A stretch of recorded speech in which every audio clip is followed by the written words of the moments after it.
여러분들 한 주간 잘 지냈습니까? 날씨가 참으로 이제 좀 쌀쌀해지기 시작했습니다. 미국은 오늘 그 대통령 선거가 있어서 오늘 오후에 선거를 하게 되는데, 많은 미국 친구들이 선거를 했느냐고 아침에 묻더라고요. 그러면서 꼭 선거를 좀 하라고 얘기를 해요. 그래서 이번에 보니까 많은 분들, 대부분의 사람들이 다 선거에 참여한 것 같습니다. 이 대통령 선거가 경제에 미친 영향으로 사람들의 생활적인 전반에 상당한 영향력을 미치고 있기 때문에 꼭 대통령 선거를 하도록 그렇게 많은 사람들이 얘기를 하고 있고, 또 저는 개인적으로 좀 도덕적으로나 또 인격적으로 좀 완성되신 그 완전한 분들이 좀 이 대통령에 당선되기 원하는데, 막말을 하는 그런 사람들이 대통령이 되어서는 안 된다 그런 생각해서 이제 선거에 참여했는데, 또 어떤 분들은 우리가 뭐 목사를 뽑느냐, 하나의 정치인을 뽑는 것이 아닌가 하고 이렇게 얘기하는 사람도 있는 것 같습니다. 아무튼 우리가 한국도 마찬가지고 미국도 마찬가지지만 이 대통령이 어떤 분이 되냐에 따라서 많은 참 국민들이 생활하는데 상당히 문제가 많이 될 수도 있겠다 그런 생각을 합니다. 한국에 보니까 오늘 페이스북을 보면서 많은 분들이 참으로 힘들어하고, 또 어떤 면에서는 참 고통스러워하는 분, 또 우울증에 걸린 분들도 많다 그래요. 나라 국가가 되려가는 모습을 보면서. 그래서 이 고통, 정신적인 고통을 많이 좀 겪는 분도 있는 것 같습니다. 오늘 우리가 욥기서를 보면서 이 고통의 문제에 대해서 우리가 살펴보는데, 그 욥의 친구들이 욥이 당하는 그 고통을 보고서 어떻게 얘기를 했는가를 이렇게 오늘 살펴보는 시간입니다. 그래서 이 응분의 벌이라는 그런 제목을 가지고 하는데, 응분의 벌 하면 어떤 생각이 듭니까? 응분의 대가로 인해서 당하는 그런 벌이 아닌가 이런 생각을 많이 합니다. 응분의 벌 이 말을 보면서 우리가 좀 쓰고 있는 용어 가운데 인과응보라는 말이 있습니다. 이게 이제 선을 행하면 선의 결과가 오고 악을 행하면 악의 결과를 거둔다 하는 그런 불교적인 용어라고 말하는데요. 이 불교인이 아니라 하더라도 우리가 대체적으로 많은 사람들이 늘 상식적으로 생각하는 것이 뭡니까? 우리 한국 사람 주로 쓰는 말이 콩 심은 데 콩 나고 팥 심은 데 팥 난다고 하는 그런 인과응보적인 그런 사고 개념을 우리가 많이 품어온 지 오래된 그런 편견 가운데 하나입니다. 이게 이제 편견 선입관이라는 그런 말들을 쓰고 있습니다. 우리가 창세기 1장부터 11장의 내용을 제외하면 욥기서는 성경 중에서 가장 오래된 내용이고 그런 가장 오래된 책이죠. 거기 보면 이제 이 욥기서 우리가 쭉 살펴본 것처럼 선과 악에 대한 문제, 심판에 대한 문제, 죄와 심판에 대한 얘기가 나오죠. 그 다음에 상과 벌에 대한 그런 문제들이 나열되고 있는데, 이 오래된 욥기서 책에서 보는 것처럼 욥기서에는 그 10계명이나 그 모세 율법이 이렇게 잘 보이지는 않습니다. 그 대신에 오래된 욥기서 책에 보면은 욥의 친구들이 이와 같은 인과응보적인 사고 개념을 가지고 욥에게 조언하는 것을 보게 됩니다. 욥도 좀 그런 인과응보적인 그런 사고 개념을 가지고 있는 것이 보입니다. 어떻게 보면 우리가 욥기 1장에 보는 것처럼 그 아들들이 범죄했을까 어떡합니까? 근심 속에서 번제를 제사를 하나님께 제사를 드리는 모습을 보게 돼. 정성으로 제사 드리는 모습을 보이고 또 욥기 23장에 보면 나오면 절대자의 명령을 입술로도 어기지 아니하였다 그런 얘기가 나옵니다. 그래서 이 우리들의 보통 사고 개념에 이 인과응보적인 이 사상, 이 사고 개념이 과연 성경적인가 하는 것을 우리가 오늘 좀 살펴보기를 원하고요. 그 욥의 세 친구들의 이제 얘기를 보면은 욥이 이제 그 자기가 당한 그 현실, 그 고통에서 처절하게 이제 절망의 소리 하는 것을 듣고서 그에게 위로하러 세 친구가 와서 위로의 말을 하기 시작합니다. 쭉 살펴보면 위로라기보다는 어떤 사람 조언을 해준다 하면서도 조언이라고도 보다는 오히려 충고하는 그러한 말을 하는 것을 보게 됩니다. 그래서 첫 번째 이제 우리 지난주 본 것처럼 엘리바스가 욥에게 충고하는 얘기를 들었고, 그 다음에 이제 오늘 보는 두 번째 빌닷, 그 다음 세 번째 소발이 이제 입을 열어서 말하는데, 세 친구의 이 조언, 내지는 이 충고가 참으로, 어떻게 들어보면 주옥 같은 충고고, 틀린 말이 하나도 없는 것처럼 이렇게 보입니다. 그 엘리바스와 빌닷과에는 세 번 대화를 하고, 소발과는 두 번 대화를 하면서 끝났는데, 그래서 모든 총 8번의 대화가 이제 이루어지는데, 그 대화의 내용을 이렇게 쭉 살펴보면 한결같은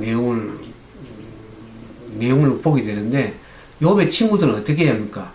욥이 무슨 죄가 있기 때문에 그 응분의 벌을 받았다는 거, 이렇게 얘기하는 것이죠. 근데 욥은 어떻게 합니까? 욥은 끝까지 자기가 무고하다는 것을 주장하고 있죠. 그래서 대화 내용이 점차 격렬해지고, 친구들이 위로하러 와서 위로하는 그 말에 결국 욥에게는 위로가 되지 못하고 어떡합니까? 오히려 욥의 친구 관계마저도 더 절망적으로 빠져서 위로하러 온 친구들의 말이 오히려 욥에게는 더 큰 상처만 안겨주는 결과가 되었다고 이렇게 보여집니다. 우리가 이 욥의 친구 중에 이제 지난주에 본 것처럼 최고 연장자인 그 엘리바스는 어떻게 얘기합니까? 인생의 경험을 바탕으로 악을 행한 욥이 하나님의 심판을 받는다는 그런 결론을 내리죠. 게다가 그는 하나님의 세미한 음성을 들었다 하면서 욥에게 회개하라고 회개를 촉구하죠. 그래서 인생의 경험과 아울러서 종교적 체험을 가지고 욥이 죄를 지었기 때문에 그 결과로서 벌을 받았다고 그렇게 얘기를 합니다. 그 두 번째 친구 빌닷은 어떻게 얘기합니까? 빌닷은 옛 선인들의 지혜로운 경험의 가운데서 그 배우라고 얘기를 하죠. 그래서 전통을 갖고 욥을 판단하고 욥의 자녀들이 죄를 범했기 때문에 하나님은 그에게 마땅한 벌을 주신 것이다. 이렇게 얘기합니다. 근데 이 빌닷이라는 친구가 과연 욥의 자녀들이 죄를 범하는 것을 받는가 하는 것이에요. 지금 욥의 그 자녀들, 그 죽은 자녀들 이미 이 세상에 있지 않고 유명을 달리한 그 자녀들에 대해서 죄를 뒤집어 씌우는 이런 일을 하게 됩니다. 사람이 악하게 되면 그렇게 죽은 사람에 대해서도 이렇게 죄를 뒤집어 씌우는 일을 하는데, 내가 선을 행해야 복을 받고 악을 행하면 벌을 받는다, 이런 인과응보적인 그러한 얘기를 합니다. 그러면 그 세 번째 친구인 소발은 어떻게 합니까? 소발은 엘리바스나 빌닷처럼 그렇게 얘기하지 않고 어떻게 그저 막연한 추측을 가지고 얘기를 합니다. 좀 경솔한 부분이 있다고 할 수 있죠. 어떤 말을 보면, 지금 네가 하는 헛소리를 듣고서 너는 누가 잠잠할 수 있겠느냐? 말이면 다 말인 줄 아느냐? 너는 하나님께 내리시는 벌이 내 죄보다 경하다는 것, 가볍다는 것을 알라, 이렇게 얘기를 합니다. 우리 욥기서 이제 나중에 살펴보겠지만, 그렇게 말하는 걸 보면은 확고한 어떤 지식을 갖고 말하는 것이 아니고 그저 감정에 따라서 말을 하는 전형적인 독선주의자가 아닌가, 그런 생각을 해보게 됩니다. 그래서 이제 그러면 그렇게 얘기하면은 정말 인과응보의 하나님이시라면 죄를 짓고도 버젓이 잘 먹고 잘 사는 사람들에 대해서 해답은 어떻게 우리가 내려줄 것인가? 그들이 어떻게 내려주신가? 그러므로 욥의 세 친구를 통해서 우리가 이 다른 사람들, 다른 일을 보는 사람의 눈은 우리가 이 세 친구에서 얘기해 보는 것처럼 얼마나 불완전한 것인가를 우리가 배울 수가 있고, 그 고통의 원인에 대해서 사람들은 정확한 판단을 또 올바른 그 해답을 내릴 수가 없다는 것을 우리가 배우게 됩니다. 또 우리가 이 다른 사람들이 고통하는 것에 대해서, 고통에 대해서 섣불리 단정해서도 안 되고, 또 함부로 말을 내려서도 얘기해서도 안 된다. 그 생각이 들어집니다. 더더구나 하나님의 말씀을 가지고 그 말씀을 빙자해가지고 다른 사람을 이렇게 몽둥이로 사용하는 그러한 일을 해서는 안 되겠다 하는 생각이 듭니다. 고통 뒤에 숨은 그 비밀을 어떤 사람들은 자기가 다 아는 양 떠드는 사람도 있습니다. 오히려 그렇게 함부로 막말하게 되면 오히려 고통받는 사람에게 더 큰 상처만을 남겨줄 수가 있는 것입니다. 그러면서 그 제 친구의 말을 보면서 그러면 우리는 성경에서 예수님은 과연 어떻게 했는가를 우리가 좀 한번 생각해 보길 원합니다. 예수님 주위에 어떤 사람들이 많았습니까? 주로 장녀, 귀신 들린 자, 기머거리, 온갖 그 병든 자들, 또 가난한 자들, 소외된 자들, 세리들 같은 그런 사람들이 주변에 많았습니다. 그런데 예수님께서는 그들에게 결코 죄로 인해서 하나님의 천벌을 받아서 그렇게 된 것이라고 말씀하신 적이 한 번도 없었습니다. 오히려 예수님은 그들의 고통을 함께 공감하시고 눈물을 흘리시며 불쌍하게 여기신 분이 우리 예수님이십니다. 더 나아가서 그들의 죄의 짐을 지고 고통 가운데서 십자가에 죽으신 분이 예수 그리스도십니다. 그러면서 예수님께서 뭐라고 얘기합니까? 마태복음. 수고하고 무거운 짐진 자들아 다 내게로 오라. 내가 너희를 쉬게 하리라고 하는 그 예수님의 말씀을 듣게 됩니다. 오늘 우리는 우리 사람들에게 참된 위로자가 되기가 힘들지만은 우리가 예수님의 그 모범을 보면서 예수님의 말씀을 보면서 우리가 예수님의 말씀을 전하고 예수님의 사랑을 전하면서 우리는 고통받는 그 사람들과 함께 어떻게 되겠습니까? 그들을 함께 위로할 수 있는 그러한 사람들이 되어야 되겠다 생각을 합니다. 물론 하나님은 공의의 하나님이십니다. 그러나 그 공의가 내 것이냐 마구 휘둘려서도 안 될 것이며 공의와 사랑이 공평하신 그 하나님께 맡기고 우리는 하나님께서 예수님께서 말씀하신 세 계명 서로 사랑하라. 내가 너희를 사랑한 같이 너희도 서로 사랑하라. 너희가 서로 사랑하면 이로써 모든 사람이 너희가 내 제자인 줄 알리라는 그 하나님의 예수님의 말씀을 우리가 힘써 지키면서 사람들을 사랑하고 위로하는 그러한 위로자의 삶이 되어야 된다. 그런 생각이 들어지는 것입니다. 그럼 우리가 이제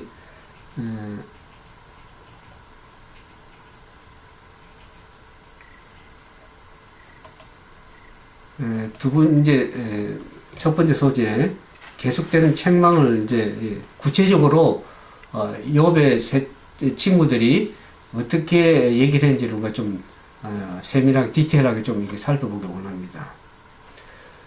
욥기 8장 1절에서 22절을 보면 욥의 친구인 빌닷이 욥에 대해서 계속 조언하고 충고하고 어떤 면에서는 충고라고 책망이죠. 욥에 대해서 책망하는 그런 내용을 보면은 과연 욥의 친구인 빌닷이 한 말이 어떤 점에 오류가 있는지를 한번 좀 우리가 살펴보길 원합니다.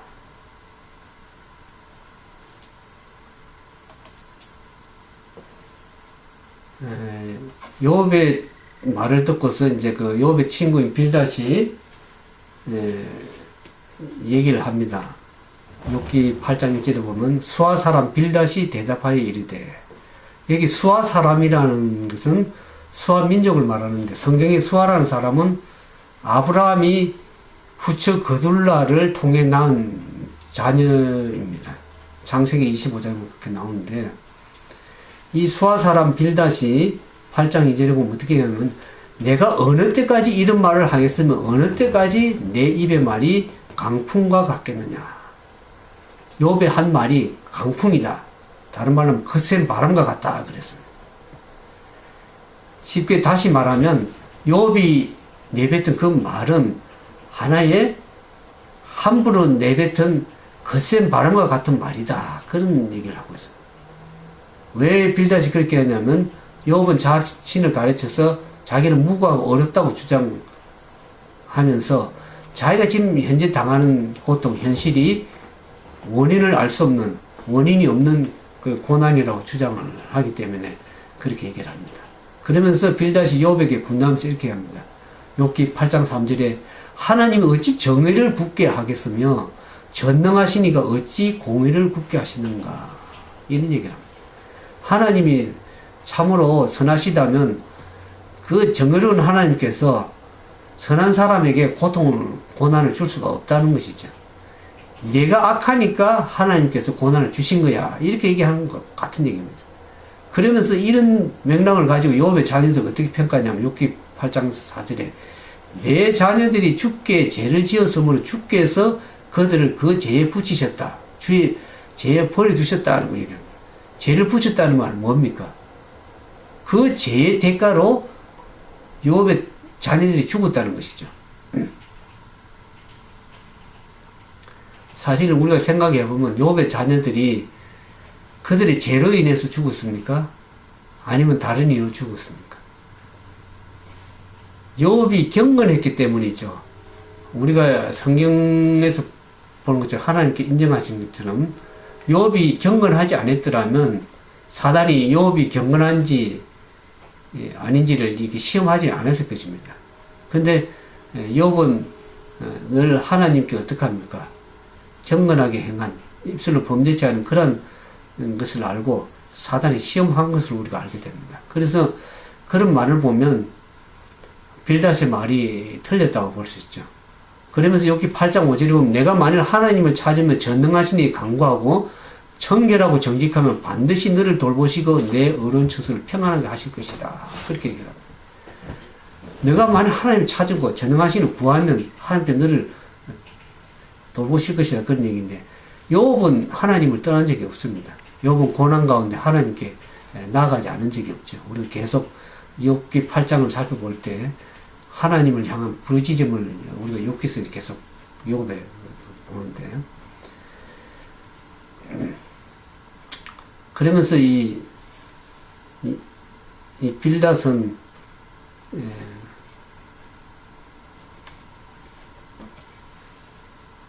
계속 그렇게 얘기하죠. 하나님은 선하신데 하나님이 그를 순종하는 하고 믿는 자에게 복을 주실 것이다, 이렇게 얘기를 하는 것 들은 적 보면 그 옳은 말씀이지만은 욥에게 맞는 어떤 답이 아니죠.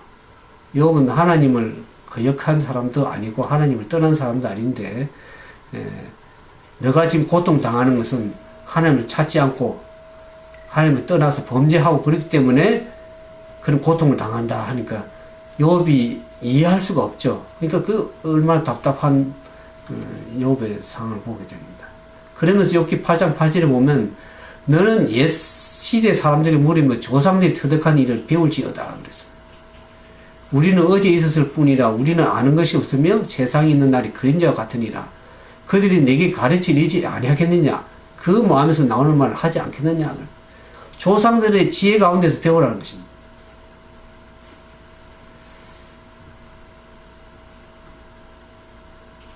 그러면서 욥기 8장 13절에 보면 하나님의 잃어버린 자의 길은 다 이어갖고 저속한 자의 희망은 무너지리니 결국 생명의 원천에 하나님을 잊어버린다면 소망이 없는 것 같다. 맞는 말이지만 어떻습니까? 이거 보면 욥기 8장 14절에 보면 그가 믿는 것이 끊어지고 그가 의지하는 게 거미줄 같은 적 그 집을 의지할지라도 집이 서지 못하고 굳게 붙잡아 줘도 집이 보존하지 못하리라.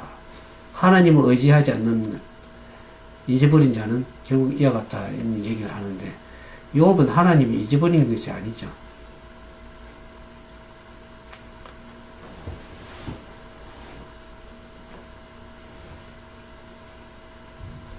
빌닷의 말이 어떤 면에서는 우리가 여기 보는 것처럼 어떤 은혜가 없는 그냥 냉정하고 가치 없는 율법주의자 같은 그런 느낌을 받습니다. 하나님을 대변한다고 하면서 은혜와 용서와 대속에 대해서는 얘기를 하지 않고, 한편에서 하나님의 공의만을, 정의만을 내세우면은 하나님에 대한 것이 오해하게 수가 있는 것입니다. 한편만을 강조, 하나님은 공의롭고 정의로운 하나님이지만 또 용서와 은혜와 자비가 한량없으신 또 하나님이십니다. 그것을 빼버려 한쪽만을 강조하게 되면 하나님에 대해서 잘못 오해하게 되고, 하나님의 성품을 잘못 나타내는 오류를 이 빌닷이 범하는 것을 우리가 보게 됩니다. 여기 영감의 교훈에 그런 말씀이 있습니다. 병자들과 고통받는 자들이 우리가 어떤 말을 해야 될 것인가를 이렇게 얘기를 하고 있습니다. 병자들과 고통받는 자들에게 그들은 예수님 안에 있는 그대로의 진리를 제시해야 된다. 그들은 그것을 너무도 단순하고 친절하게 제시하므로 영혼들이 구주께로 끌려갈 수 있게 해야 한다. 언제나 말과 행동으로 그들은 그분이 영생의 소망으로 높여져 있게 해야 한다. 한마디의 거친 말도 나와서는 안 되며 하나의 이기적인 행동도 있어서는 안 된다. 교역자들은 모든 사람을 친절하게 다루어야 한다. 그들의 말은 부드럽고 상냥해야 된다. 우리는 하나님의 정의와 공의를 내 자신에게 적용하고, 은혜와 사랑과 친절은 다른 사람들에게 자비를 베푸는 그러한 말과 행동을 해야 될 것이라고 그렇게 생각이 들어지는 것입니다. 그래서 우리 죄인들이 하나님께로 이끌려갈 수 있는, 예수님께로 이끌려갈 수 있는 그러한 우리의 말과 행동가 돼야 된다. 그래서 다른 사람 친절하게 해야 된다. 이런 얘기를 하고 있습니다. 그러면서 이제 이 두 번째 소지 보면,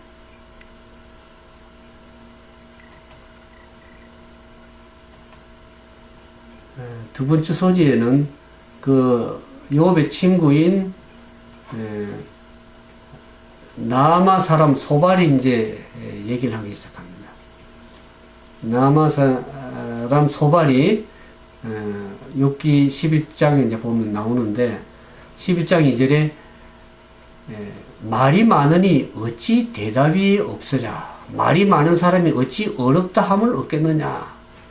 11장 3절에 보면 내 자랑하는 말이 어떻게 사람으로 잠잠하게 하겠으면 내가 비웃으면 어찌 너를 부끄럽게 할 사람이 없겠느냐. 이렇게 얘기합니다. 소발이. 그러니까 고통 속에 나온 욥의 말을 어떻게 얘기를 합니까? 소발은 그저 너가 말이 많다. 말 많은 사람이다. 얘기를 합니다. 말이 많다고 얘기를 하고 있고, 자랑하고 비웃음이라고 얘기합니다. 욥의 말을 욥이 자랑하고 비웃음다고 얘기를 하죠. 그러면 욥이 비웃은 게 뭐가 있으며 욥이 자랑한 게 뭐가 있습니까? 욥이 한 게 있다 그러면 자기 어려움을, 자기가 어렵다 그렇게 얘기를 했죠. 그러면서 욥기 11장 4절에 보면 내 말에 의하면 내 돈은 정결하고 나는 주께 보시기에 깨끗하구나 이렇게 얘기를 하는 것은 비양냥거리면서 말하기도 하죠. 근데 욥은 그렇게 자신이 그렇게 말을 하지 않은 것을 봅니다. 욥기 10장 7절에 보면 주께서 내가 악하지 않은 줄을 주께서 아시나이다 그랬어요. 욥이 그렇게 얘기했죠.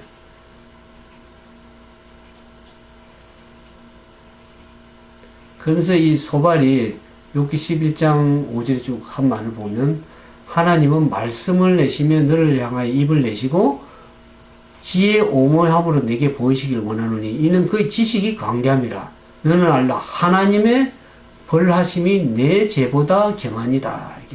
그대의 죄보다 벌을 경하게 내렸다는 것이죠. 하나님께서 너의 죄악을 다 갚으면은 이보다 훨씬 너는 더 비참하게 될 것이라고, 더 경하게 하나님께서 너 죄가에 비해서 경하게 벌을 하셨다, 이렇게 얘기를 하는 것입니다. 친구에게 하는 말이 얼마나 이렇게 가슴을 찌르는 그런 말입니다. 그러면서 욥기 11장 7절에 보면 내가 하나님의 오만을 어찌 능히 청량하며 전능자를 어찌 능히 알겠느냐. 하늘보다 높으시니 내가 무엇을 하겠으며 수월보다 깊으시니 내가 어찌 알겠느냐. 그의 크심은 땅보다 길고 바다보다 넓으니라. 이 말은 참으로 하나님에 대한 표현을 하셨죠. 그러면서 욥기 11장 10절에 이하에 보면 하나님이 두루다니시면 사람을 잡아 가두시고 재판을 여시면 누가 능히 막을 소냐. 하나님은 허망한 사람을 아시나니 악한 일은 상관하지 아니하신 듯하나 다 보시느니라. 허망한 사람은 지각이 없나니 그의 출생함이 들나귀 새끼 같으니라. 그게 소발이 얘기를 합니다. 여기 잡아 가둔 사람이라고 얘기했고, 허망한 사람, 그럼 악한 일을 행한 사람, 들나귀 새끼 같은 사람은 누굴 얘기하는가? 이 소발은 욥이 그와 같은 사람이라고 얘기를 합니다. 욥을 가르쳐서 하나님이 잡아 가둔 사람이다. 허망한 사람이다. 악을 행한 사람이다. 지각이 없는 사람이다. 들나귀 새끼 같은 사람이라고 욥을 아주 충고를 합니다. 그래서 크신 하나님께서는, 전능하신 하나님께서 욥에게 이런 환난을 주신 까닭은 욥에게 제약이 있기 때문에 그렇다, 그렇게 이 결론을 내리고 있습니다. 그러면서 내 손에 제약이 있으면 멀리 버리라. 소반은 욥에게 회개하라고 얘기를 하고 있습니다. 근데 문제는 욥은 무엇을 해결해야 될지 알 수 없는 데 있는 것이죠.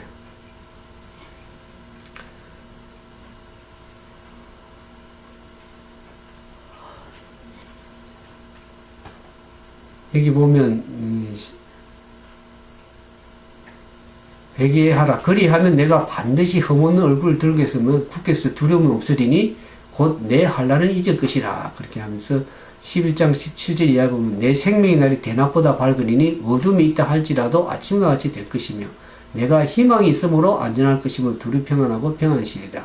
내가 누워도 두렵게 할 자가 없겠고 많은 사람이 내게 은혜를 구하리라.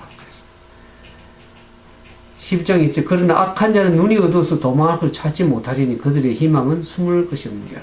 사실은 이 사실은 욥도 아는 현실이지만 욥에게는 답이 되지 않는 문제라서 답답하게 욥이 느끼고 있습니다. 소발의 말이 보면 자칫 잘못하면 회개하면 복 받는다.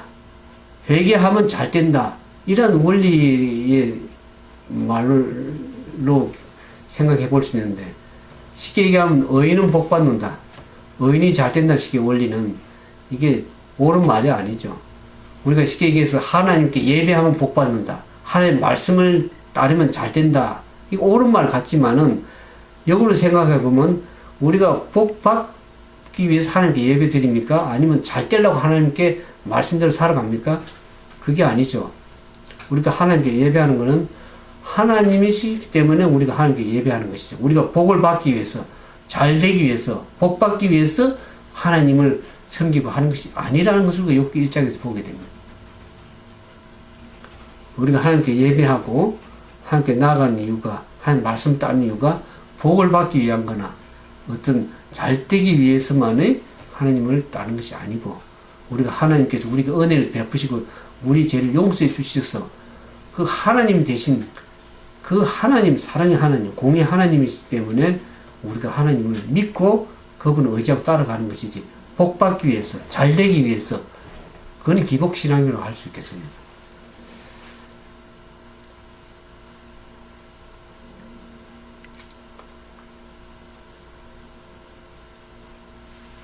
우리가 다음 소지 보면 여기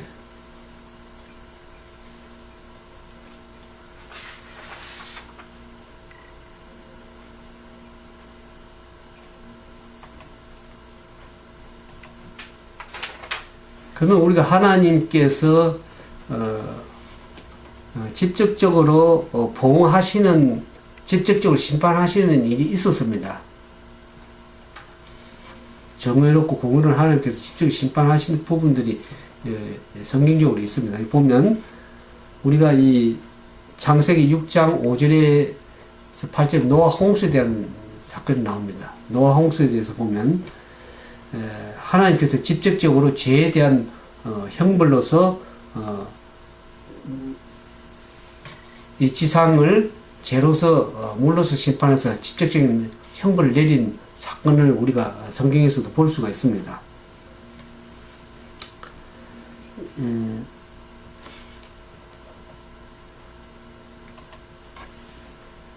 그 노아 시대 때 보면은 하나님이 창세기 이제 6장 5절에 보면 6장 6절에 그랬죠. 땅에 사람 지었음을 한탄하사 마음에 근심하시고 라는 표현을 합니다. 하나님께서 한탄하시고 근심하시고 후회하는 때가 있는 것을 보게 됩니다. 하나님께서 근심하시고 후회하시게 되면 하나님께서 그에 대한 심판을 하시는데, 심판이 하나님의 노아에 보면 노아 시대 때 바로 심판하신 게 아니라 오랫동안 인내하시고 참으셨습니다. 120년 동안 노아를 통해서 자비의 경고의 기별을 계속 사람들에게 전했습니다. 방주로 들어오라. 그런 하나님의 인내 시간이 있었습니다. 그러나 그 인내 시간이 있음으로 인해서 사람들이 무한정 죄를 지어도 괜찮다고 그렇게 생각해서는 안 되죠. 물론 우리가 살아가는 이 시대도 노아의 때와 같다고 그랬습니다. 성경에는 노아의 때와 같다. 마지막 때는. 오늘 우리가 살아가는 시대가 얼마나 혼란의 시대인지 위기의 시대인지 알 길이 없습니까? 악이 가득하고 세상 사람들이 별것 악을 다 범하는, 자행하며 살아가는 그런 시대입니다. 우리가 뭐 뉴스를 보나 세상 돌아가는 걸 보면은 세상 곳곳에 제약이 만연해서 노예 때보다 더했으면 더했지 덜하지 않은 시대입니다. 악취가 나는 세상입니다. 그냥 진실이 감추어진 그 추한 세상이 되어버렸습니다. 육체주의와 이기심이 얼마나 팽배한지 우리가 디모데후서 3장에 보면 늘 저는 생각합니다. 말세 때에 고통하는 때가 이르리니, 이 고통하는 시대입니다. 육기도 고통하지만 이 고통의 원인이 어디서 왔는가 오늘 이제 얘기를 해보는데, 이 오늘날 시대 보면 사람들이 얼마나 자기 이기심에 또 돈을 사랑하고 자기를 사랑하기 때문에 그 이기심의 시대가 이 오늘날 시대가는 시대의 특징이 되어버렸습니다. 그니 하나님께서 인내하고 참으시지만 그 인내 참으시면 한계가 차게 되면 하나님께서 심판을 하실 것은 기정사실입니다. 우리 성경을 보면. 여기 영감의 교훈에 보면 자비의 경고를 거절하고서는 물사할 수가 없다는 그런 내용의 내용이 나옵니다. 인류는 하나님께서 자비로서 보내시는 경고를 거절하고서도 무사할 수는 없다. 노아 시대에는 하늘로부터 한 기별이 이 세상에 주어졌는데 그 기별을 취급한 태도 여호와에 따라서 사람의 구원이 좌우되었다. 경고를 거절함으로 하나님의 성령께서는 죄 많은 인류에게 떠나고 그들은 마침내 홍수로 멸망을 당하였다. 오늘 우리가 사는 시대는 어떻습니까? 하나님께서 마지막 시대의 계시록 14장에 보면 하나님의 마지막 시대를 향한 자비의 경고의 기별을 계시록 14장에 얘기를 했습니다. 이제 하나님이 심판하실 때가 이르렀으니 만물을 만드신 하늘과 땅과 물들의 근원을 만드신 창조주 하나님을 경배하라는 마지막 경고의 기별이 계시록 14장 6절에 나옵니다. 첫째 천사의 기별이 나오고 둘째 천사는 어떻게 얘기를 합니까? 이 바벨론이 모든 세상 사람들 어떻게 합니까? 독주의 취하게해서 이 바벨론에서 나오라고 경고 기업을 합니다. 이 오늘날 세상 사람뿐만 아니라 교회를 향해서도 하나님께 경고 기업을 하십니다. 사람들이 하나님의 말씀을 떠나서 말씀대로 순종하지 않고 인간의 생각을 가지고 하나님을 섬긴다고 하는데 얼마나 타락이 됐는지 알 길이 없습니다. 교회도 세속화되었습니다. 그러면서 셋째 천사의 기별은 뭘 얘기합니까? 이제는 짐승의 표를 받지 말합니다. 하나님의 인을 받으라. 하나님의 인은 뭡니까? 하나님의 말씀대로 순종해서 살아가는 그 사람에게 하나님께서 하나님 인을 사상이 베끼고, 짐승의 표는 뭡니까? 사단에게 경배하면서 세상의 독주에 취해서 하나님을 떠나서 하나님의 경고의 기별을 무시하는 자들은 결국에는 그들도 짐승의 표를 받고 멸망당할 것을 얘기하고 있습니다.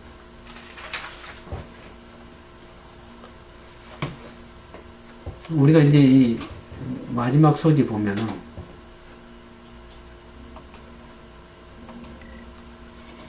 이 하나님의 이제 우리가 욥기 친구들이 보는 것처럼 순종하면 하나님의 축복의 약속이 있는 말씀도 있습니다. 신명기 6장에 보면 6장 24절 25절에 하나님의 순종에 대한 축복이 있습니다. 여기 신명기 6장 24절 25절에 보면 여호와께서 우리에게 이 모든 규례를 지키라 명하셨으니 이는 우리가 우리 하나님 여호와를 경외하여 항상 복을 누리게 하기 위하심이요 또 여호와께서 우리를 오는 날과 같이 살게 하라 하십니다. 우리가 그 명하신 대로 이 모든 명령을 우리 하나님 여호와 앞에서 삼가 지키면 그것이 곧 우리의 어려움이라 그랬어요.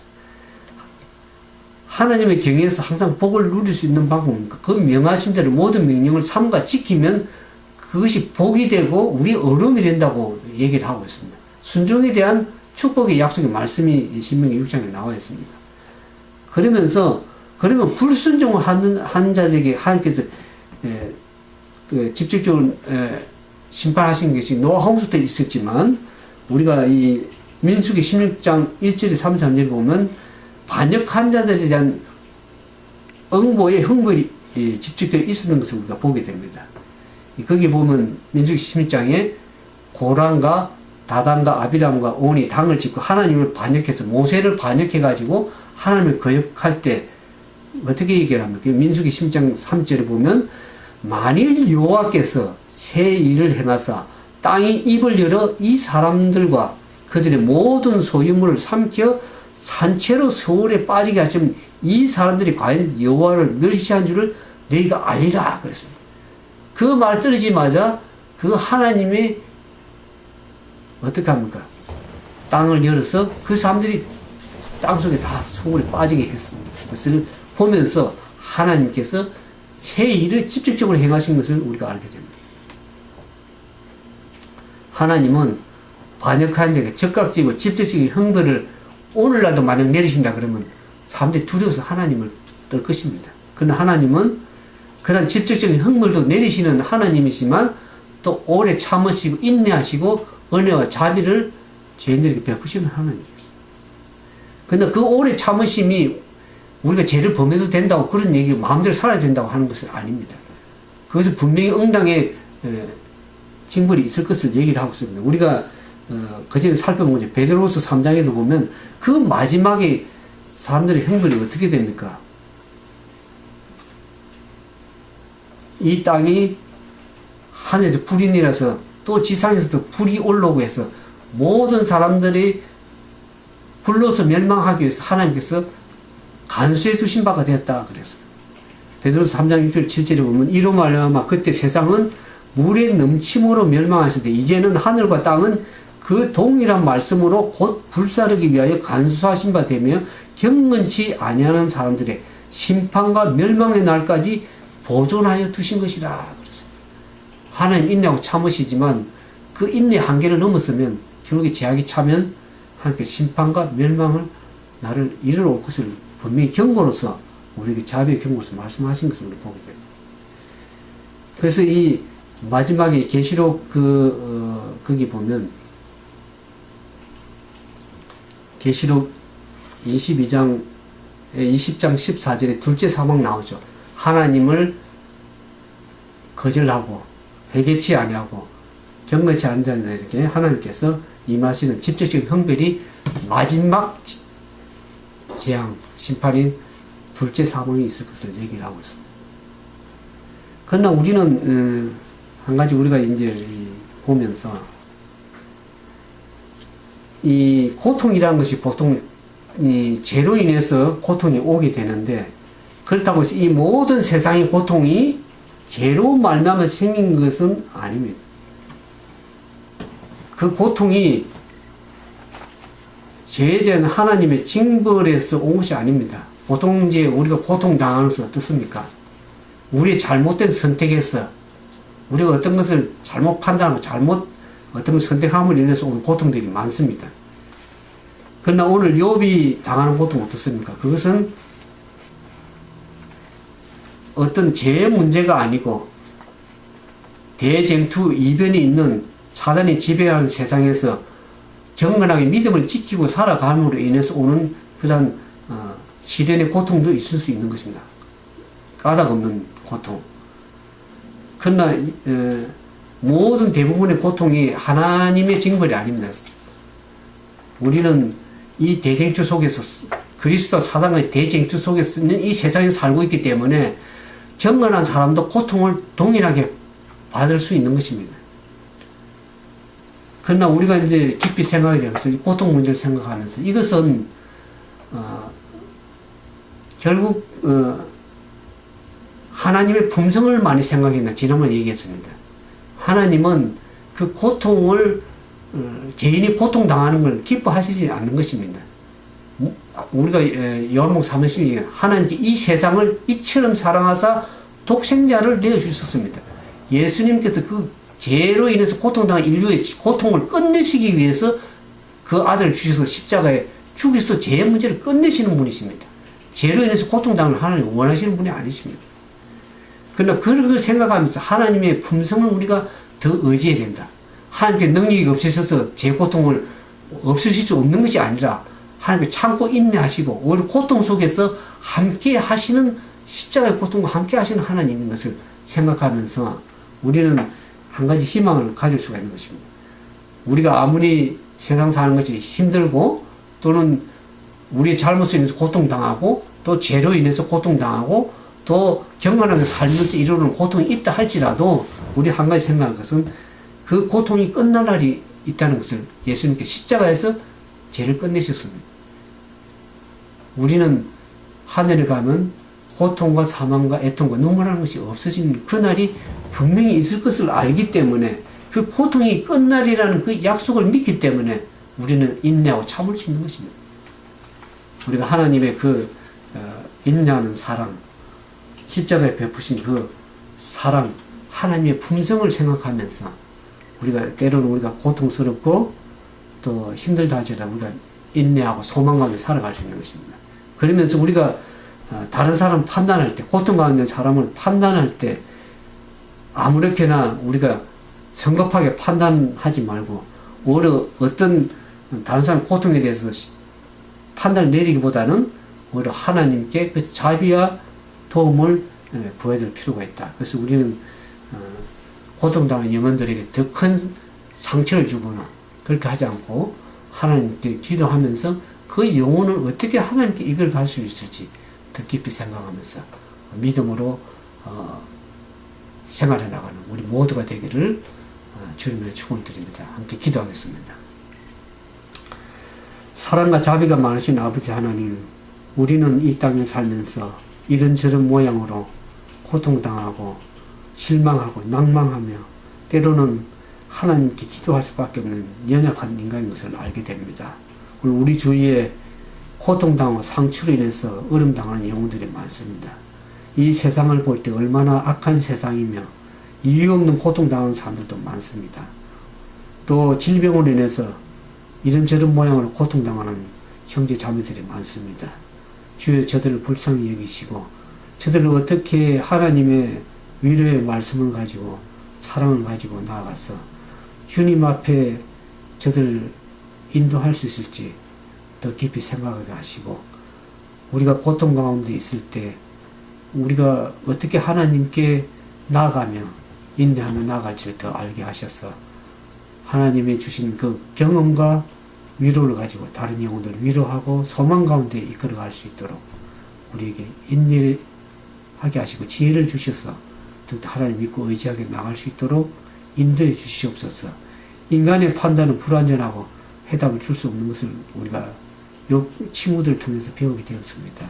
우리가 온전한 하나님의 그 품성을 잘못 드러내어 하나님을 오해하지 않게 도와주시고, 하나님의 온전하시고 긍휼이 많으신 하나님의 그 품성의 사랑을 생각하면서 우리가 고통 가운데 인내하고 믿음으로 전진하는 우리 모두가 되도록 도와주시옵기만을 우리 구주 예수님 이름으로 감사하며 간절히 기도드리옵나이다.